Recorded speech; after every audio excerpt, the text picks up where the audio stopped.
la dernière des formations, donc à la fin, ça va concerner l'édition des plans du projet qu'on a conçu jusqu'à ici.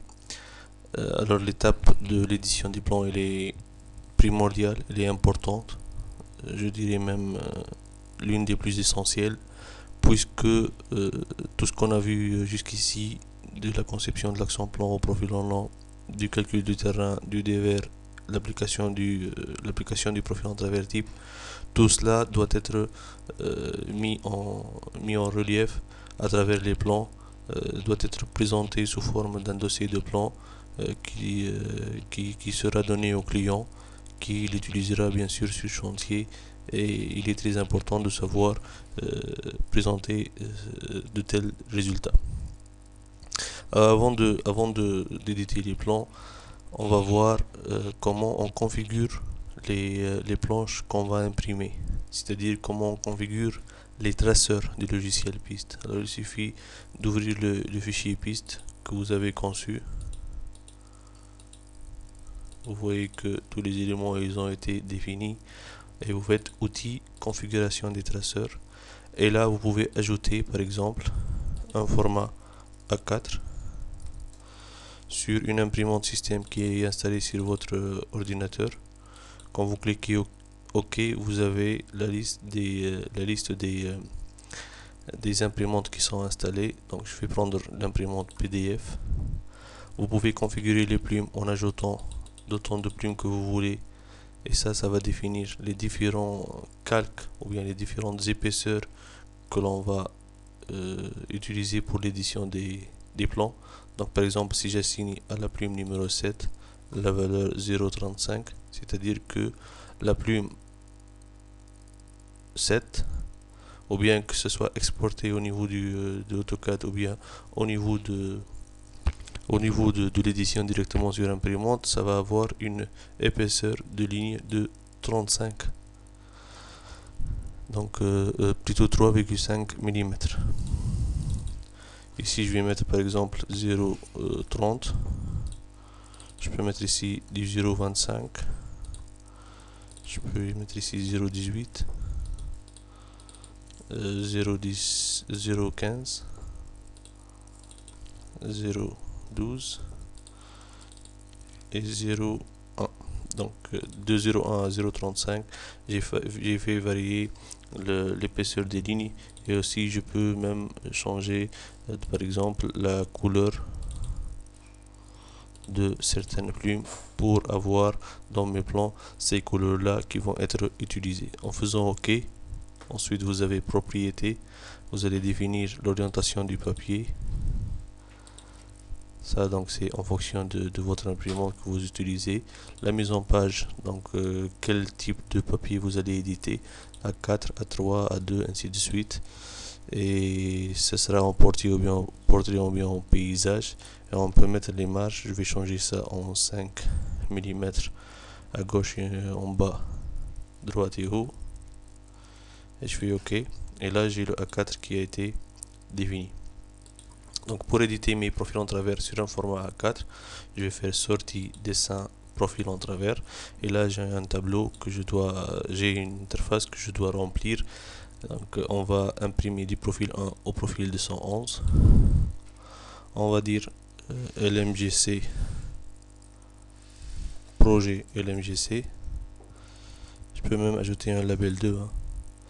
Donc là les échelles, il va commencer par rechercher à dessiner à l'échelle centième, si ça passe, d'accord, sinon il va passer à l'échelle 2 centièmes, sinon 5 centièmes, sinon millième. Et vous pouvez définir un rapport d'échelle entre le S et le Z, c'est-à-dire que le profil en travers peut être dessiné d'une manière déformée. Vous définissez les largeurs et les longueurs de vos profils. Donc là, par défaut, quand je mets à 4, j'ai L fois L que j'ai défini au niveau du traceur 0,287 fois 0,2 qui sont repris ici. Je ne peux pas mettre des valeurs plus grandes que ça, mais moindres, je peux. Combien de profils est-ce qu'on peut dessiner par page? Là, il nous dit que au maximum, vous allez dessiner 1, parce que la largeur 0,2 va consommer toute la largeur de la planche. Et puis vous allez dessiner le terrain, le projet, l'assise, la forme et la base. Avec quelle plume? Par exemple, le projet, on va le mettre sous la forme 7, l'assise sous la plume 6, la forme sous la plume 5, ensuite 4. Le terrain, je vais mettre aussi 4. Vous pouvez définir le libellé, donc terrain, si c'est en anglais, ça peut être ground level. Projet, ça peut être proposed level. L'assise, en anglais, c'est formation level. Et vous pouvez définir les formes, la base, et définir les éléments qui vont être écrits. Alors là, ils vont être dessinés, mais pour la cartouche, on peut choisir d'écrire ou non une certaine ligne concernant une partie de notre chaussée. Alors en faisant vérifier, on a une vérification de tous les profils, à quelle échelle ils vont être dessinés. Donc là, la plupart ils sont dessinés à l'échelle centième, qui est très acceptable. Donc 211 profils à l'échelle centième, je vais faire OK. Ensuite, je vais faire dessiner. Et là, vous avez les profils en travers.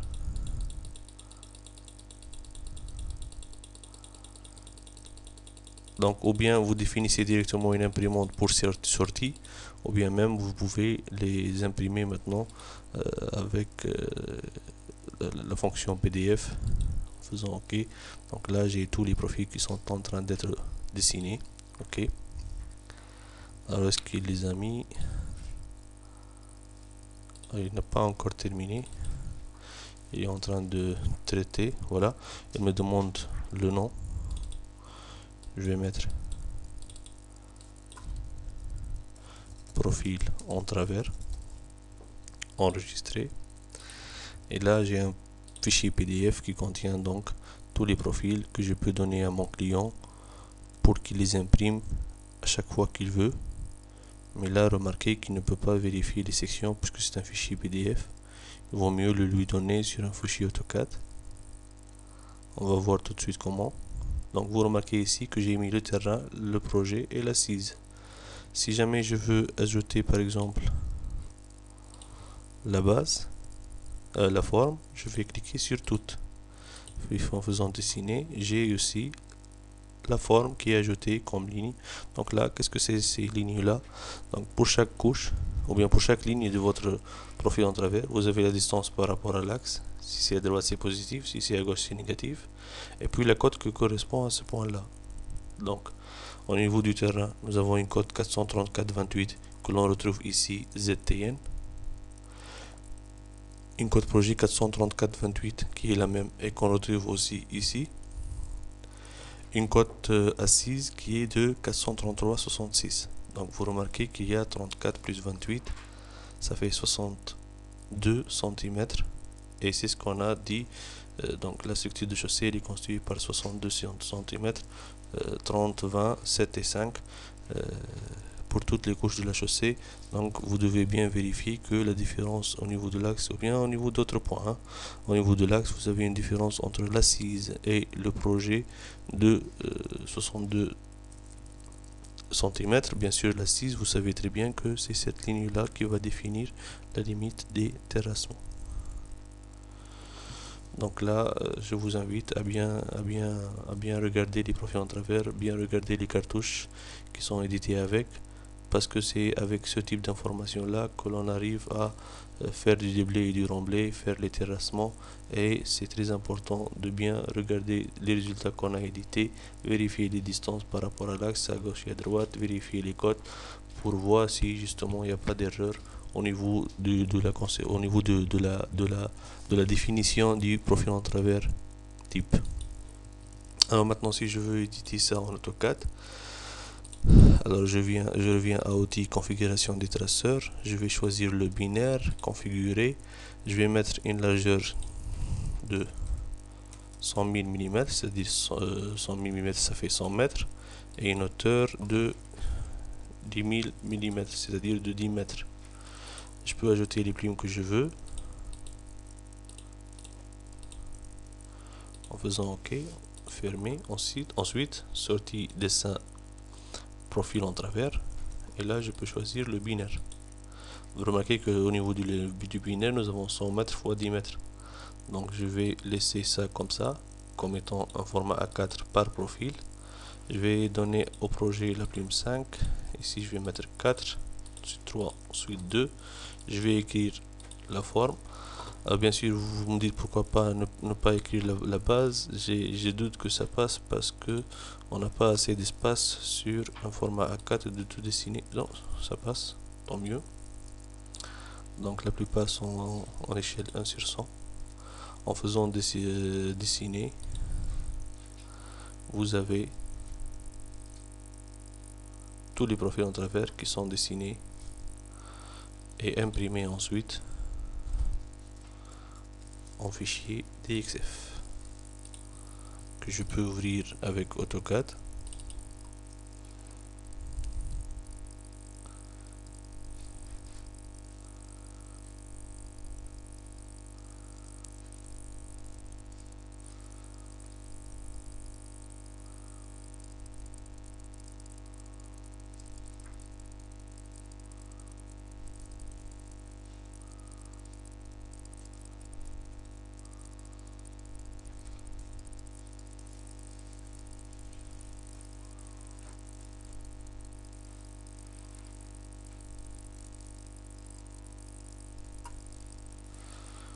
Ensuite, en faisant zoom tout, nous avons tous les profils en travers qui sont donnés en AutoCAD en format DXF, et ça c'est très important à éditer parce que c'est à travers ces fichiers là que l'on pourra vérifier si exactement nous avons les mêmes sections de remblai et de déblai par profil qui sont données au niveau du métier. Donc si par exemple je prends le profil 182, alors je vais venir sur le logiciel piste, je vais faire OK.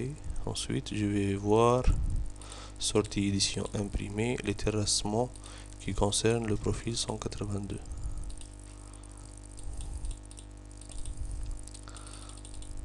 Alors le 182, nous avons 0 remblai.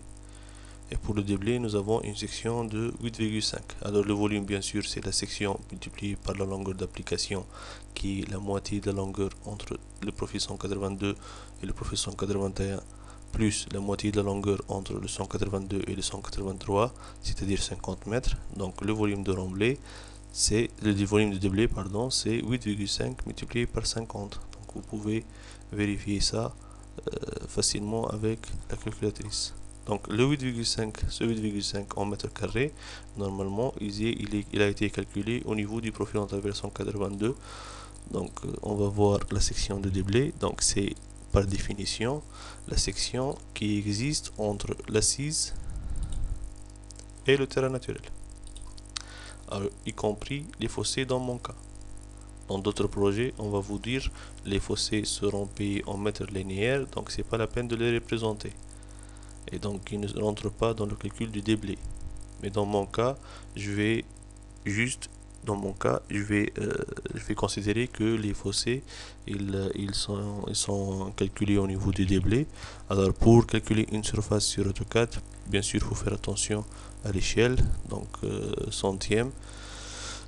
Donc si vous calculez cette distance là entre l'axe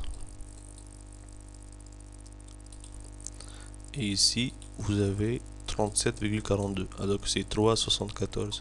Donc il faut diminuer l'échelle du profil 182 pour avoir les vraies distances. Donc je vais faire une copie du profil 182 ici.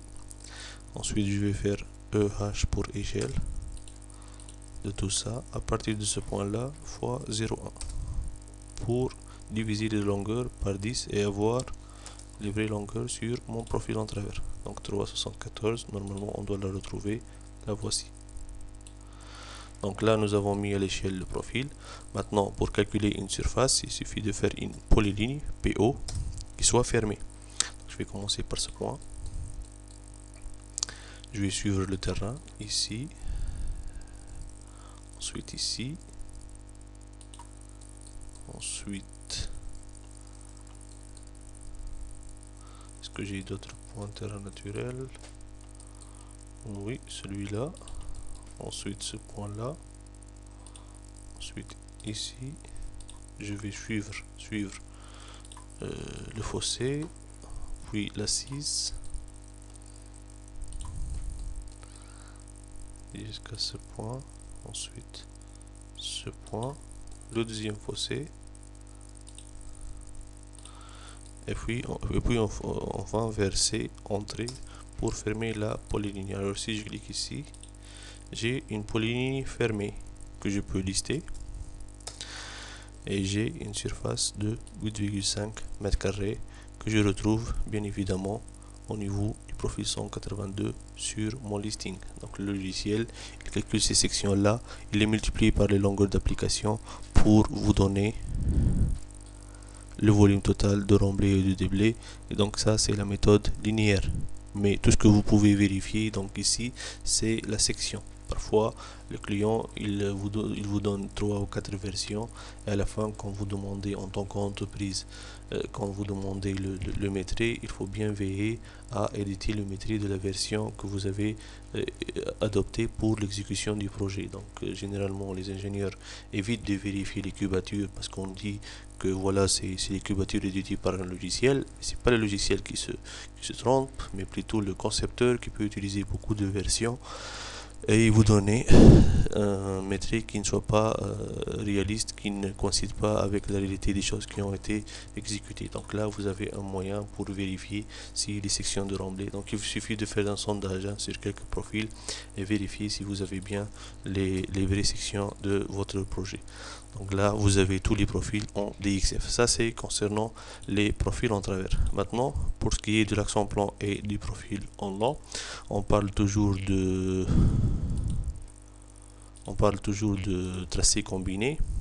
Alors, faire sortie dessin. Vous pouvez dessiner le tracé en plan tout seul ou bien le profil en long tout seul, mais nous, on va les tracer combinés. Donc, on va dessiner du profil numéro 1 jusqu'au profil 211. Alors l'échelle en S pour le profil en long, elle est en millième, en Z c'est en centième. Alors ici je vais mettre binaire. Le format de la planche, ça va être du 0,85 sur 0,58, donc ça c'est presque le format A1. Vous pouvez utiliser le A2, le A3 ou bien même le A4 si vous voulez. On va faire un cadre autour du tracé en plan. On va mettre le tracé en plan puis le profil en long. Au niveau du tracé en plan, on va faire un quadrillage, donc des croisillons tous les 100 mètres en X et en Y, et on va adopter le calque numéro 1, plume numéro 1 au niveau de l'axe. Et pour les profils en travers, on va tracer les profils en travers sur le dessin avec une longueur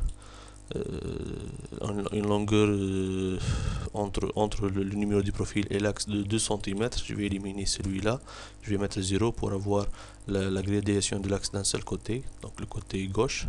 Ok.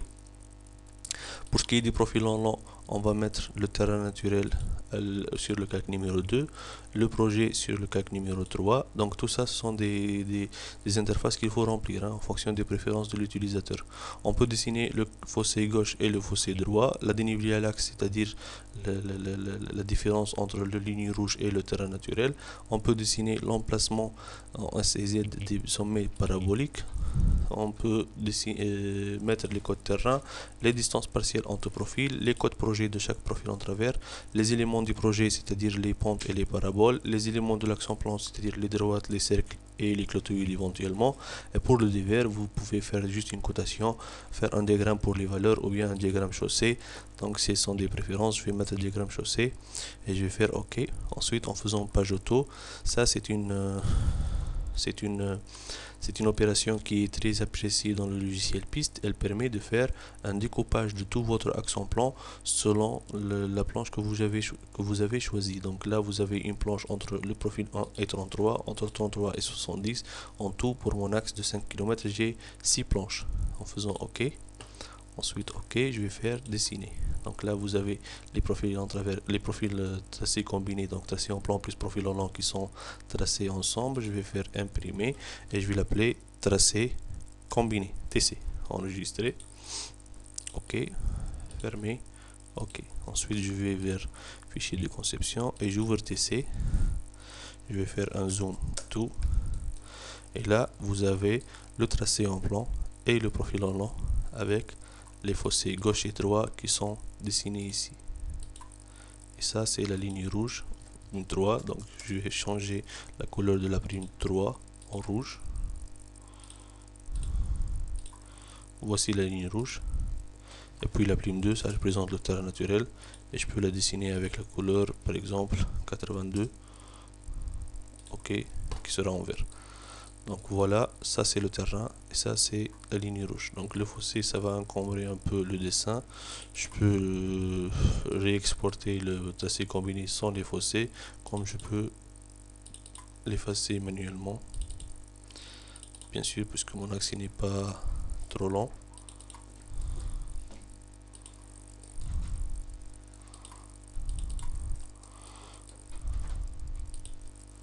Donc là, je suis en train d'effacer les fossés parce que je vais pas les utiliser, mais c'est très important.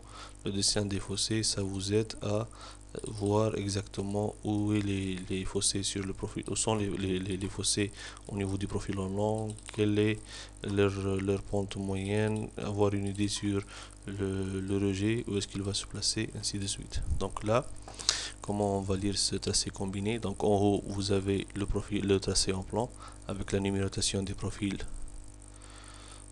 tout au long de l'axe à gauche. Ça, ce sont les croisillons qui définissent les points d'intersection en X et Y. Donc ça, ce sont les valeurs de X et de Y. En bas, vous avez le profil en long qui est constitué par des planches, donc de 1 à 6. L'échelle en S, c'est millième. L'échelle en Z, c'est centième. C'est toujours comme ça qu'on édite les plans. Le plan de comparaison, c'est-à-dire la cote de cette ligne-là, hein, à partir de laquelle on va dessiner le profil en long, c'est du 420. Vous avez ici les sommets et les sommets donc définis en abscisse et altitude sur le profil en long de cette parabole-là. Et sur la cartouche, bien sûr, ça c'est connu par tout le monde, vous avez les codes terrain naturel tout au long de l'axe projeté, les distances partielles entre ces profils, les distances cumulées tout au long de l'axe, les codes projets qui sont définis par la ligne rouge, la déclivité des projets, c'est-à-dire les pentes et les paraboles, les alignements et courbes, vous avez les droites, les cercles et les clotoïdes, le dévers gauche et le dévers droit pour chaque profil, et vous avez le fossé gauche et droit, vous avez leurs codes si jamais vous avez besoin de les implanter avec les codes définis. Alors bien sûr, ce schéma là n'est pas définitif, donc on va prendre tout ça, on va faire édition couper et on va le coller dans l'espace papier. CTRL V, on va le coller ici. Voilà. Donc généralement on le dessine sur l'espace papier pour pouvoir y associer le tracé combiné et le fond topographique et le tracé de la route. Alors pour cela on va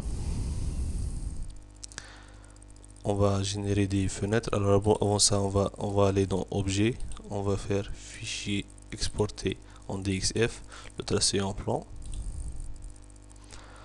lmgc.dxf, ok, puis on va l'insérer ici. Donc je vais l'ouvrir.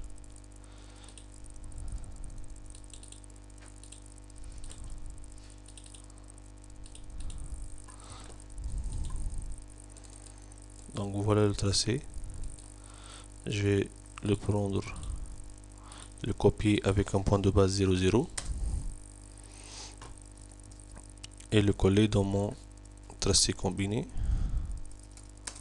avec le même point d'accession 00.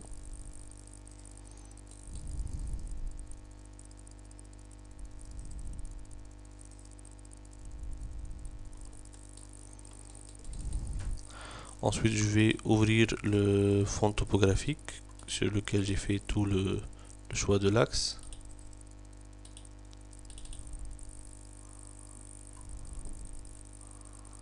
Donc je vais copier tout ça de la même manière. Édition, copier avec un point de base 00.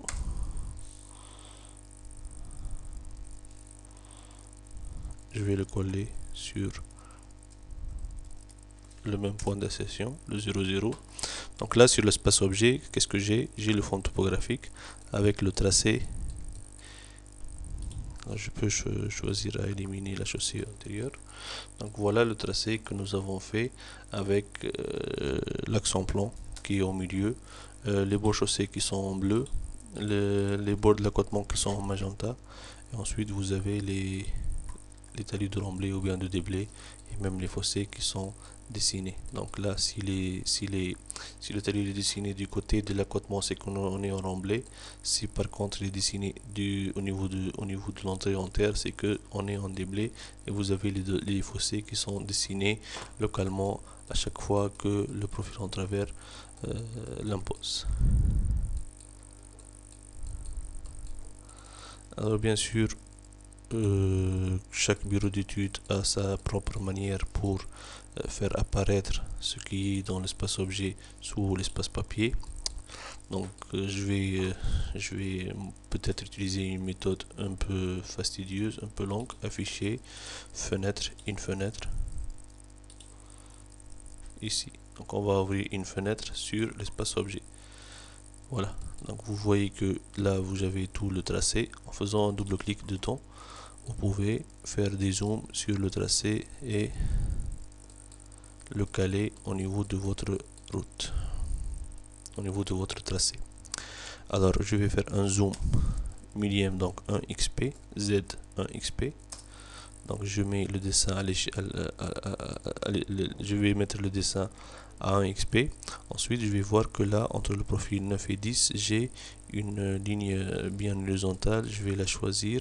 Donc entre 9 et 10 je vais me positionner, je vais remettre le zoom 1xp et je vais faire outils, nouveau SCU, objet sur la droite entre 9 et 10. Ensuite je vais faire affichage, point de vue, vue en plan, SCU courant, et j'ai le tracé qui a été tourné. Je vais refaire le zoom 1xp et le caler, donc caler mon tracé sur ce point là.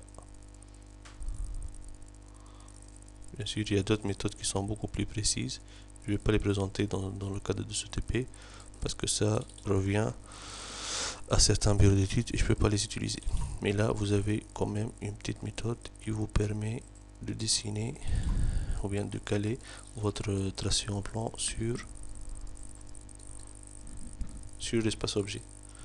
Ensuite il suffit de geler ce calque là pour ne pas avoir cette double identification des profils en travers. Donc il suffit de geler le calque profil, voilà, et là vous avez le tracé en plan. Vous pouvez éliminer cette droite là pour ne laisser que la ligne rouge qui définit bien cette polyligne qui est en couleur rouge qui définit votre axe en plan. Donc les côtes aussi sont visibles. Tout en dessous vous avez les profils en long. Donc là vous avez une planche qui définit le tracé combiné de votre route sur laquelle vous pouvez lire la plupart des informations que nous avons traitées tout au long de cette formation, y compris l'axe en plan, le profil en long, le terrain naturel, les dévers et les différentes informations qu'on a cumulées jusqu'à ici. Donc j'espère que ce tracé en plan n'est pas difficile à élaborer, de même le tracé combiné en tout, et vous pouvez adopter cette même méthode pour détracer le tracé combiné et faire apparaître votre tracé au niveau de chaque fenêtre de tracé pour chaque planche de tracé combiné. Alors bien sûr ensuite vous pouvez ajouter une cartouche. Donc il suffit de dessiner le format A1 en lui-même.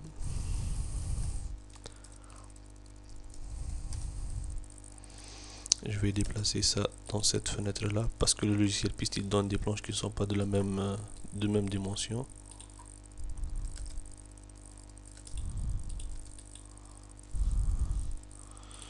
Ensuite vous pouvez mettre des cartouches dans lesquelles vous mettez le nom de l'entreprise, le nom du bureau d'études, et le copier à chaque fois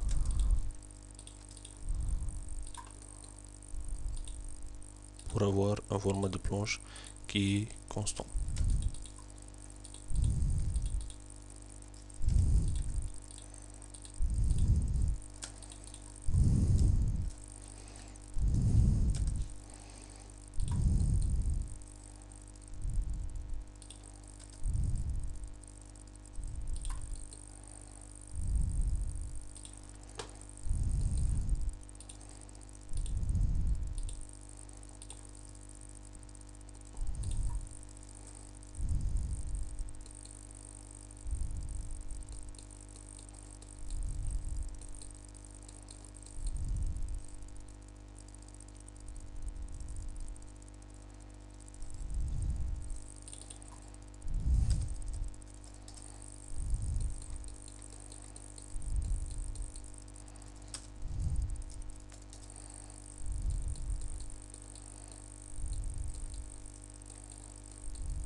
Bien sûr, ça dépend de la précision que vous imposez au niveau du traçage.